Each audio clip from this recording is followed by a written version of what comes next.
Hi, my name is Nancy Morrell, and I am here again as a visiting teller of tales. And I brought to you a new book that is new to the library here, and it's called I'm Not Scared, You're Scared by Seth Meyers. This book is in memory of my friend, Eileen Elrod, who was a friend of the library. The pictures are by Rob Saye Jr., and the book is published by Flamingo Books. There once was a bear who was easily scared. Each night before going to sleep, he would tie a bell to his door that would make a noise if anyone tried to sneak in, because even a bear who is easily scared is a very heavy sleeper. He was even afraid of his own reflection. And because he couldn't see himself, he never brushed well and always had food stuck in his teeth. When you're a scared bear with food in your teeth, you don't have many friends. Bear had one, Rabbit. Rabbit was never scared. She read scary stories. She slept with her door wide open. And she brushed her teeth while hanging from a tree branch by her ears. This gave her very strong ears. One day, Rabbit made an announcement. Bear, we're going on an adventure. Bear suggested that instead of going on an adventure, they could read a book about adventures. That way, if anything goes wrong, we can just close the book. Rabbit looked at her friend and asked, Bear, are you scared? And Bear replied, I'm not scared. You're scared. And with that, Bear walked past Rabbit and out the front door. Bear stopped to make sure they had everything they needed. Do I need a bike helmet? Bear asked. No, said Rabbit. Do I need oven mitts? No, said Rabbit. After walking a while, they came to a small stream. It looks deep, said Bear. It's not deep, said Rabbit.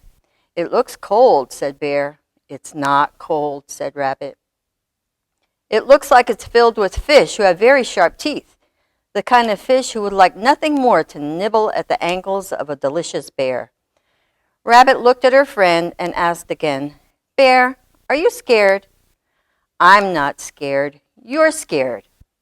And with that, Bear walked along the stream until it narrowed enough that he could step over it. There he found Rabbit, who had fallen asleep, waiting for him. After a bit longer, they came to the edge of the woods. It looks dark, said Bear. It's not dark, said Rabbit. It looks spooky, said Bear. It's not spooky, said Rabbit. It looks like it's full of trees that are going to fall down and bonk us on the head, said Bear. Rabbit looked at her friend and said, Bear, are you scared? And Bear replied, I'm not scared. You're scared. And with that, Bear, realizing he would do anything to avoid the dark and spooky woods, walked to the road where he waited for the bus. The bus picked him up and drove him all the way around the forest. When he got to the other side, he woke up Rabbit, who once again had fallen asleep, waiting for him. They walked some more until they came to a mountain. It looks high, said Bear. It's not high, said Rabbit. It looks slippery, said Bear. It's not slippery, said Rabbit. It looks like one of the rocks will fall and roll and land on my paw, said Bear. Rabbit looked at her friend and just had to ask, Bear, are you scared? And Bear replied, I'm not scared. You're scared. And with that, Bear, realizing he would do anything to avoid the high and slippery mountain, walked to the nearest train station. The train took him halfway around the mountain to an airfield. At the airfield, Bear bought a ticket on a helicopter that flew him to the top of the mountain and dropped him off next to Rabbit, who, no surprise here, had fallen asleep. Rabbit, said Bear, waking her up, should we go home? I'm not going home, said Rabbit, and she bounced off with Bear, following behind her. After a bit more walking, they found themselves at one side of a long rope bridge. Bear stopped. It looks rickety, said Bear. It might be a little rickety, said Rabbit. It looks old, said Bear. It might be pretty old, said Rabbit. It looks like the boards might break if you were heavy enough, said Bear. Uh-huh, agreed Rabbit. Rabbit looked at her friend and said, Bear, are you scared? And Bear took a deep breath and said, Yes, yes, Rabbit, I am scared. I'm scared of the river, I'm scared of the forest, and I'm scared of the mountain. But I am most scared about this long, old, rickety bridge. And with that, Bear turned around and headed home. He marched back to the helicopter that flew him back to the airfield, and then took the train back to the forest, where he got on a bus that took him to the river, so he could cross where it was narrow and then trudge all the way back to his house, where he crawled into bed. Rabbit went to the middle of the bridge and thought, See, this bridge isn't dangerous. It's a good bridge. And to prove it, she started jumping up and down. And then she jumped harder. And then she jumped harder than she had ever jumped in her life. And then the board she was jumping on cracked in half, and Rabbit fell through the hole in the bridge. Lucky for Rabbit, she had very strong ears, but she knew she wouldn't be able to hold on forever. And because of this, Rabbit, for the first time in her life, was scared. Now, Bear and Rabbit hadn't noticed, but throughout their journey, they had been followed by a very small bird. Bird realized she had to get help, so she flew as fast as she could all the way back to Bear's house.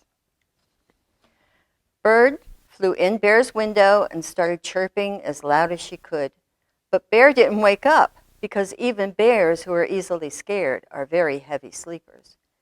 Bird was about to give up when she saw the bell on the doorknob. Bird put her head inside and shook it as hard as she could. Bear jumped out of bed to hear Bird yell, Rabbit has fallen through the bridge and needs your help. And in that moment, Bear felt something he had never felt before, courage.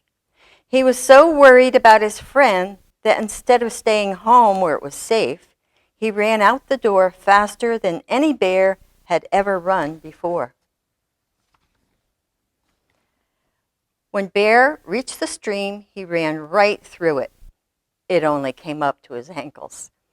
When he came to the forest, he ran right through it.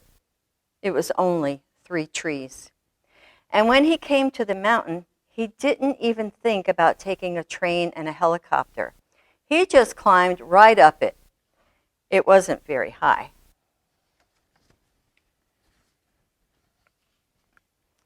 Meanwhile, Rabbit was now hanging on with only one ear. She could feel it slipping, too, and just as she lost her grip, Bear grabbed her by the ear and lifted her to safety. Bear, were you scared? Asked Rabbit. And Bear said with pride and honesty, Rabbit, I was scared. I was scared too, said Rabbit. And Bear smiled and said, sometimes it's okay to be scared.